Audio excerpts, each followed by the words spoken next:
Near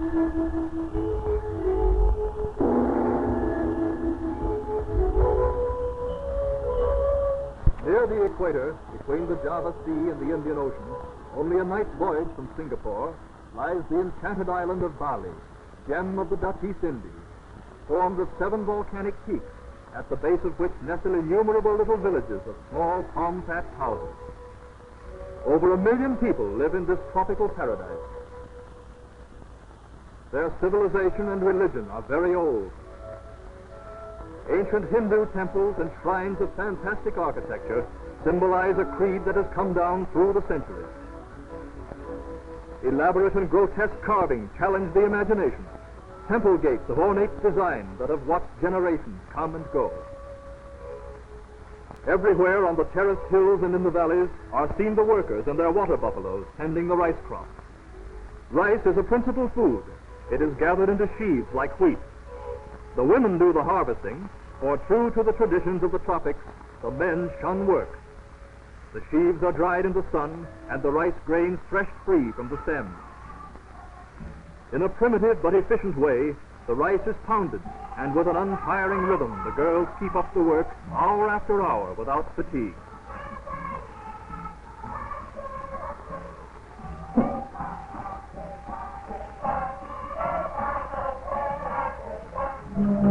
Market days are busy days, and long journeys over rough and winding roads bring the people to the village square.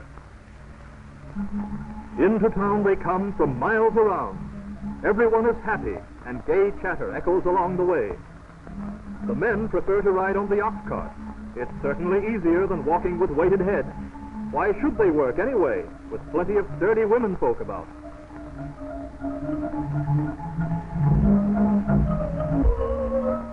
From childhood, the women learn to balance headloads and thus develop beautiful, firm bodies and a graceful gait. They are poetry in motion as they move. Ducks can travel on their own feet, and as their eggs and meat find a ready market at a good price, the man of the house drives in the flock himself. Long treks under the shading mangrove and banyan trees, and finally the village is reached. The market square is a bustling, crowded place where produce and handwork are bartered and sold. The wants of the people are simple, and so are their luxuries, too. Prepared delicacies such as rice cakes with sugar syrup or fried duck are in big demand. Colorful sarongs can be had for a piece or two of native hand carving. There is no poverty here, no beggars in this land of plenty.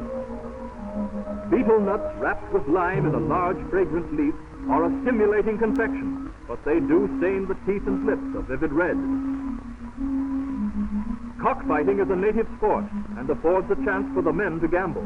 While the women are busy in the market, they match their sharp-spurred gamecocks and wager their purses on the fight as the feathers fly.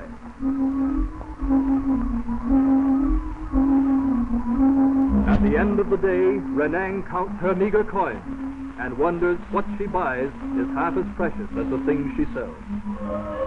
Everyone in Bali is an artisan of some sort, making both useful and artistic pottery. With clever fingers, the girls shape into lovely lines the soft clay. Their methods are primitive, but the results show that they are real artists. They do not even use the age-old potter's wheel, but depend on the skill of their eyes and hands as they perpetuate design and contours of an ancient civilization. Religion influences everything that is done in Bali. It takes 4 men to lift these heavy, towering bantams onto the heads of the girls who walk with them to the village temple, sometimes miles away. Great piles of fruits and flowers, rice cakes and sweetmeats in colorful arrangements, offerings to appease the appetite of the Hindu gods. The young girls balance them skillfully and walk seemingly with little effort in the sacred journey to the temple where they are to be left for the nocturnal feast of the hungry gods. It is the belief that well-fed gods are kind, and so along the roads on appointed days is the parade of girls balancing the high and heavy pyramids. Lithe bronze bodies in graceful motion of which a sculptor might well dream.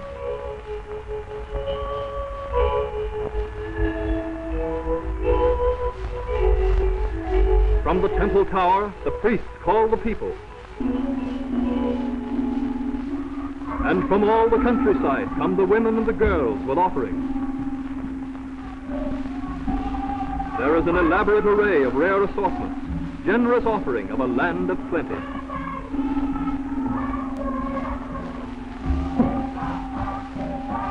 Surely the gods will be pleased with this profuse expression of a devout people, and the ritual begins.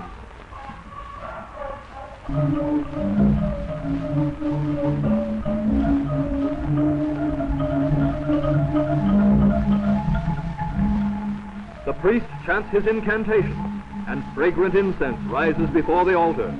The gods will feast tonight, and so will the people. The elaborate ceremonies of cremation are festivals. In this happy land there is no grief, for the belief is that the souls of the departed are reincarnated and live again in higher castes. The long ceremonies are occasions of great gatherings. The elaborate caskets of fantastic design pass through the streets in a picturesque procession as the people pay homage. In the temple gardens live the sacred monkeys. They are tended and fed by young girls, and no harm comes to them.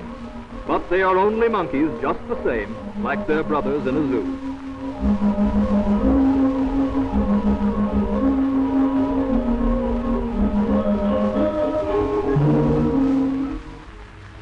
The people gather on the temple grounds, for today the witch will dance, and the good spirits and the bad spirits fight as they have for centuries. The fantastic masks and costumes of the symbolic pageant are taken from the temple, and each actor plays a part.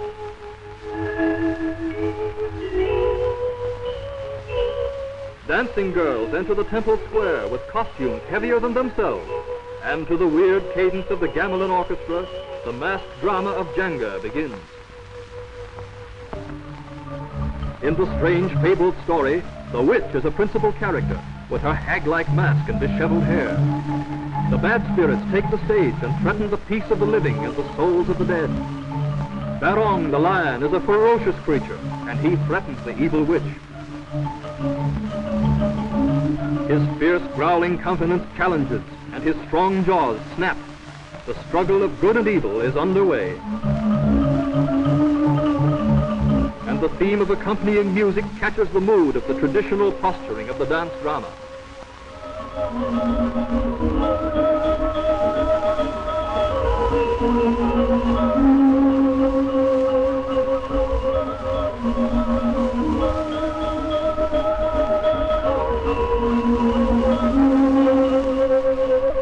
The bad spirits seem victorious, and in fantastic pantomime excite the watching crowds. But the good spirits enter and bravely contend. Evil is overpowered, disease and famine conquer. The witch dance is over, and a happy people cheer.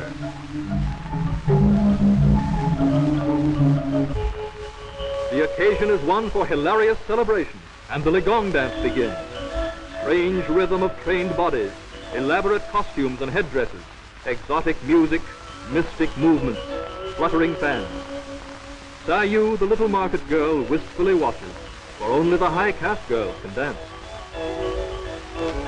The young girls become figures in a moving pantomime of joy to the rattle of shrill notes and rumbling drums. Yes, the Balinese are a strange people, and their ceremonies and dances are elaborate and symbolic of a civilization ages old.